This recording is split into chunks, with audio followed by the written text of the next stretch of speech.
Education statistics में आज का हमारा लेक्चर है measure of central tendency.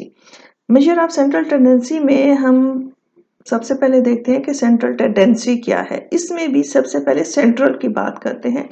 Centre कहते हैं दरमियान यानी मिड को, और टेंडेंसी की मीनिंग्स है रुझान यानी इस तरफ इंक्लिनेशन, यानी हम ये मेजर करना चाह रहे हैं कि हमारे पास जो डाटा आया है इसका दरमियान जो इसका सेंटर है इस तरफ वैल्यूज का झुकाव कितना है। इससे हमें पता चलता है कि सेंटर की कितनी टेंडेंसी है, यानी डाटा की मिडिल वैल्यू क्या है, एवरेज क्या है। So central tendency is a score that indicates where the centre of distribution tends to be located, यानी हमारे पास जो डाटा की डिस्ट्रीब्यूशन है इसका मिड पॉइंट, इसका सेंटर पॉइंट कहाँ पर लाई कर रहा है। This is called centre.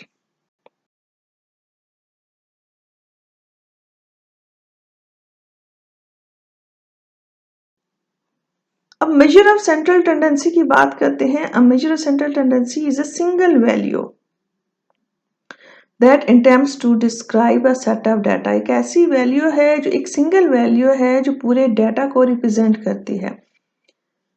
Major of central tendency are sometimes called measure of centre of location या सेंटर ऑफ पोजीशन भी हम कहते हैं। सेंटर ऑफ एवरेज, लोकेशन हम मालूम करना चाह रहे हैं, किसी डाटा की पोजीशन हम मालूम करना चाह रहे हैं, एवरेज मालूम करना चाह रहे हैं, तो ये कहलाता है मेजर ऑफ सेंट्रल टेंडेंसी।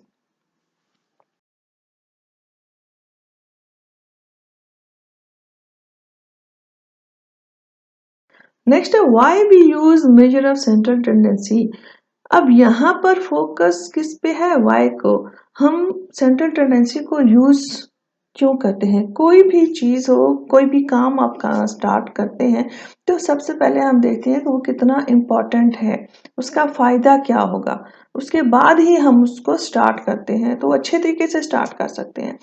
तो मेजर ऑफ सेंट्रल टेंडेंसी हम यूज करने जा रहे हैं तो पहले ये देख लें कि हम क्यों यूज करते हैं, इसकी इंपॉर्टेंस क्या है। तो let's start. Measure of central tendency help us to find the middle or the average of data set. किसी भी डाटा की एवरेज क्या है ये हम फाइंड आउट करते हैं। फॉर एग्जांपल एक कैप्टन जो है वो अपनी पूरी टीम को रिप्रेजेंट करता है। इसी तरह प्रेसिडेंट की बात करें वो पूरे मुल्क को रिप्रेजेंट करता है। या एक क्लास के अंदर हम जीआर या सीआर बना लेते हैं तो वो जीआर या सीआर जो है पूरी क्लास को रिप्रेजेंट करते हैं। इसी तरह जब हम डाटा की बात करते हो, जब डाटा भी ज्यादा तादाद में हो, हमारे पास ह्यूज डाटा हो, उनको कौन रिप्रेजेंट करता है, उसको रिप्रेजेंट करते हैं major of central tendency. Major of central tendency कौन कौन सी है, मीन, मीडियन, मोड। तो जो एक सिंगल वैल्यू है वो पूरे डाटा को रिप्रेजेंट करती है।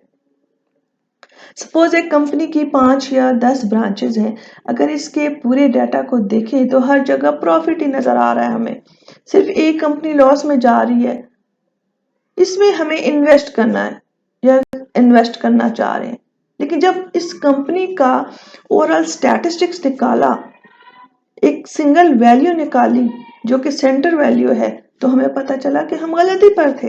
इस कंपनी का तमाम प्रॉफिट मिलाकर भी उस एक कंपनी के लॉस से कम है, क्योंकि वो कंपनी सबसे बड़ी है और वही लॉस में जा रही है।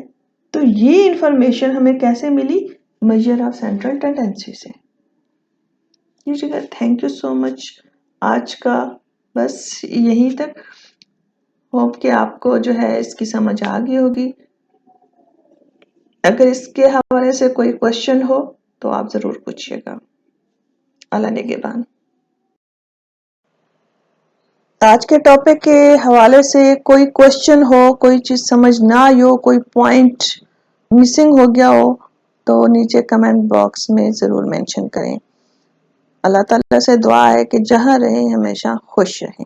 आमीन। Thank you. Allah Hafiz.